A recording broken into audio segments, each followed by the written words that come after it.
Mediodía. COPE Euskadi. Estar informado.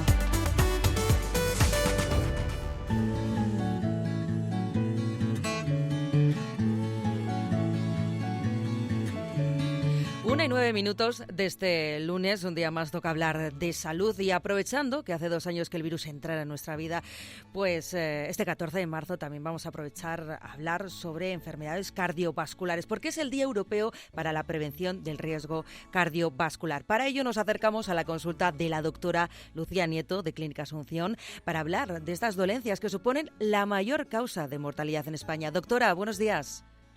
Hola, muy buenos días.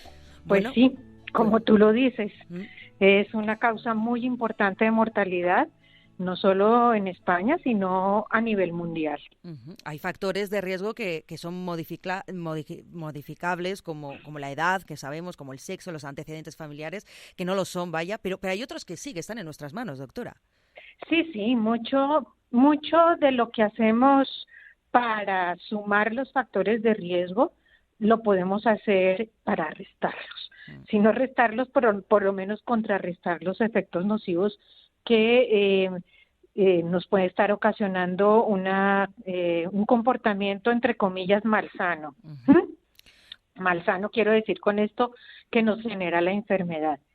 En efecto, tú empezabas la conversación con la dimensión del problema y es absolutamente importante porque muchas de las personas que sufren que viven la situación no son conscientes de la gravedad o de las dimensiones reales de esa problemática, de hasta dónde los puede llevar el hecho de tener una tensión arterial alta no vigilada, unos problemas de colesterol sin cuidado médico, ¿sí? El hábito de fumar.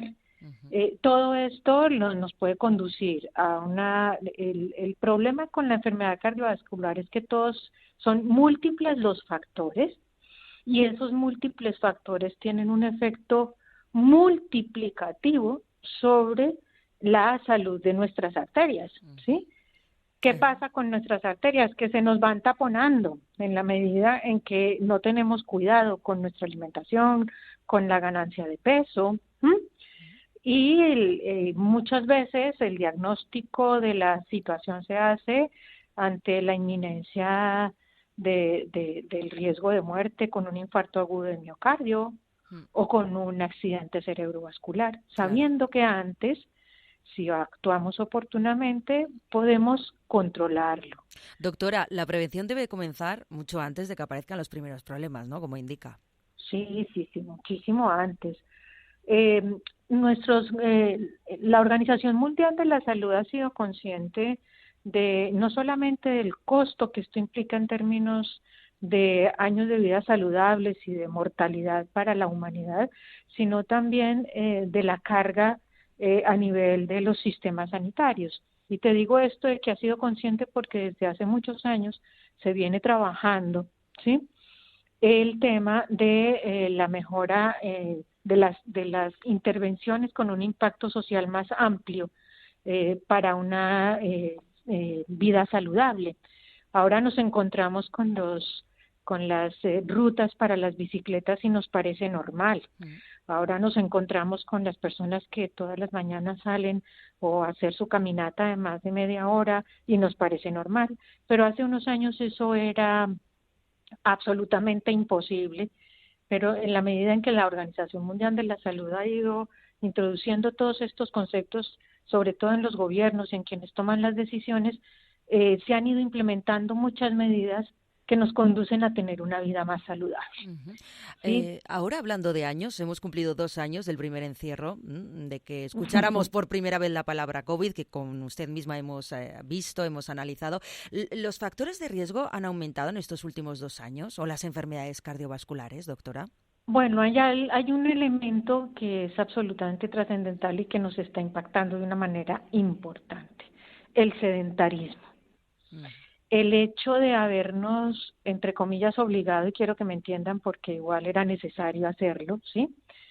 Pero el hecho de habernos obligado a estar en casa, sobre todo a las personas mayores, les bajó mucho el tono y ahora volver a retomar la actividad física les está costando mucho trabajo. y la actividad física es determinante, porque desde la actividad física se nos desprenden los problemas de alteraciones en el metabolismo del colesterol, el sobrepeso, ¿sí? Ujú. El sedentarismo nos está afectando de una manera muy, muy importante. Eso, y sumado al temor más, sobre todo visto más frecuente, lo veo en personas muy mayores, a salir a la calle. ¿Mm? Ujú. Han cogido un temor impresionante y aquí hay una costumbre que es muy sana, que es el paseo, ¿sí? El Sí, paseo, y el paseo lo han perdido muchos. sí, el paseo de la Muchos, mañana o quizá después de comer o por la tarde, salir un exacto, poquito por la tarde, un par de salir, horitas, ¿no? exacto, A pero tomar es el una aire. cosa Mm.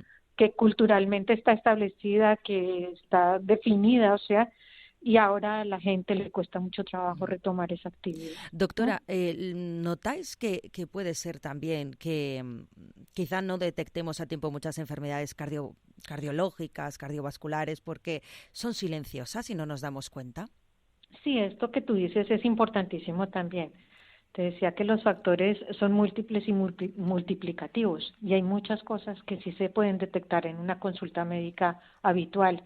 Existen protocolos establecidos de despistaje de enfermedad cardiovascular que lo tienen definidos los sistemas de salud. Entonces, por ejemplo, el alcoholismo, ¿sí? Ujú. Se debe a los jovencitos mayores de 14 años se les debe hacer el primer cuestionario de sobre el consumo de bebidas alcohólicas, y ese despistaje se debe hacer mínimo cada 5 años, por ejemplo, ¿sí?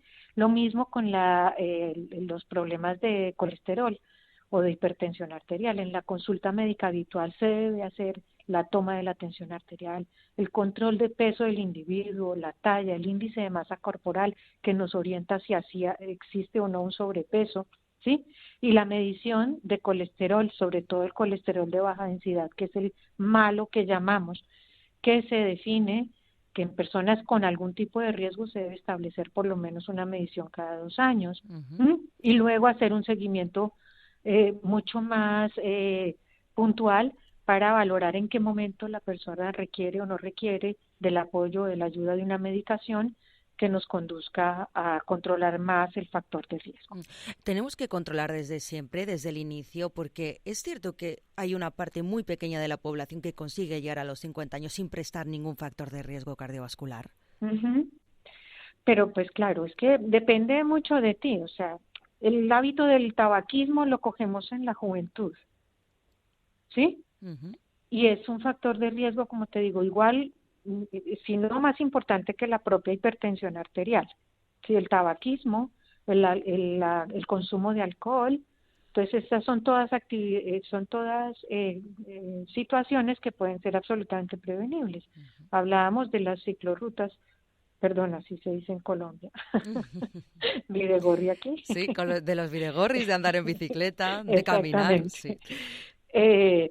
Y yo lo que quería decir con esto es que ya hay conciencia absoluta a nivel de sociedad y a nivel mundial de que debemos actuar mucho más oportunamente y de manera más prematura Ujú. para prevenir la aparición, porque sí, esta es una patología, porque no es solo una enfermedad, que tiene la posibilidad de ser intervenida con un carácter eminentemente preventivo, con el ejercicio, con la deshabituación del tabaco, con el control al consumo de alcohol, Ujú. sí, sobre todo el ejercicio físico. Y a nivel secundario, cuando el médico detecta en la consulta que hay algo que no está funcionando bien, entonces existen tablas específicas para medir el nivel de riesgo de la persona y cómo debemos intervenir con un medicamento esa es la prevención secundaria, antes de que nos llegue el paciente con el dolor en el pecho, ¿sí? Ujú. O el accidente cerebrovascular. nos vamos a quedar con 3 consejos importantes que están en nuestras manos, que son revisiones, como nos indica doctora, ejercicio y dieta para evitar las enfermedades cardiovasculares en este Día Europeo para la Prevención del Riesgo Cardiovascular, que decíamos al inicio que supone la mayor causa de mortalidad en España, no solo el coronavirus. Doctora Lucía Nieto, de Asunción Clínica, gracias por atendernos en esta consulta este lunes. Un abrazo y hasta el próximo. Gracias. Igualmente, hasta la próxima. Adiós.